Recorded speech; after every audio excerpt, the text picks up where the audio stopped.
Hi, everyone. Good evening. So, tonight I want to talk about um, an epidemic that we have on top of the pandemic, and that is our young people are really, really suffering. And I know I've mentioned it before, but today I read an article about all of the different, that it included all of the different studies that have been done and all of the data that's coming out, being published by the CDC, NPR, and various research organizations throughout the country. And what we're talking about is our young people are suffering, and they're suffering so much so that they feel called to end their lives.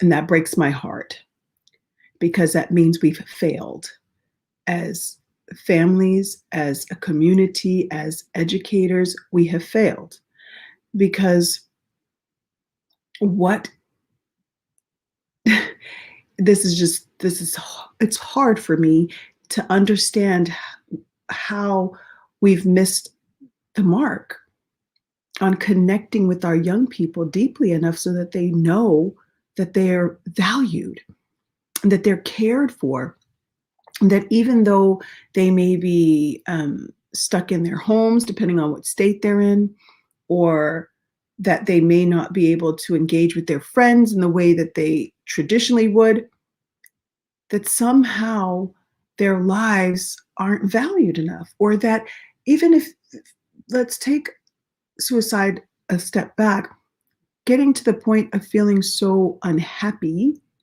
that you're depressed and you're unable to function in a normal way. What are we doing as families? How can we connect more? This matters to me. I want to be able to connect more with our young people. I want young people to feel like they have a resource, not just therapists, but just a community. And I know that our software is sometime down the road, but we have to start building communities where our young people feel safe. They don't feel judged. They don't feel manipulated, because traditional social media, although I love it and I use it, young people don't need to place value on likes. They don't need to look at images of other people's false lives and assume that somehow they aren't enough. We need to breathe life into these young people. I've been saying that since I started these posts, and I will say it every day for the rest of my life. We need to breathe life into our young people and help them appreciate the simple things, because it's not about anything material. It's not about anything outside of oneself where value should ever be placed. Yet somehow that's happening, and our young people are suffering alone during a pandemic, stuck in their homes more so than not able to connect with their friends, even though sometimes the connection wasn't even there. They could sit in the same room and be on the phone. But a shift has to take place. And I know that it is my commitment throughout this year to reach as many families as I possibly can throughout the globe to ensure that we are making a dent in these numbers.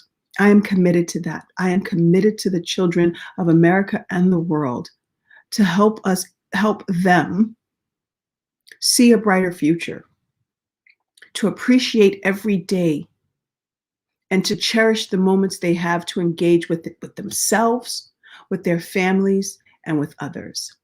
And so I'm not going to do a full on, 6 or 7 minutes today. I'm pretty much done. But I've drawn my line in the sand and stating that it's time we make a shift, because our young people are suffering, and it's time to end this. Before the increased suicide rates over the last few years, we had the opioid crisis. What makes our young people feel the need to harm their bodies in that way? What are we doing wrong as a society that wants our babies, because I'm going to call them our babies, leave elementary school and go to middle school and junior high, that all of a sudden they are disconnected from self and feel they need to to numb their feelings about their lives. What have we done as a society to our young people to make them feel this way? It's time for a shift. And I'm committed to that shift. And I want every parent who ever comes in contact with me or my organization or our nonprofit, however you come into communication with us, to know that we have a firm commitment to the young people of this world.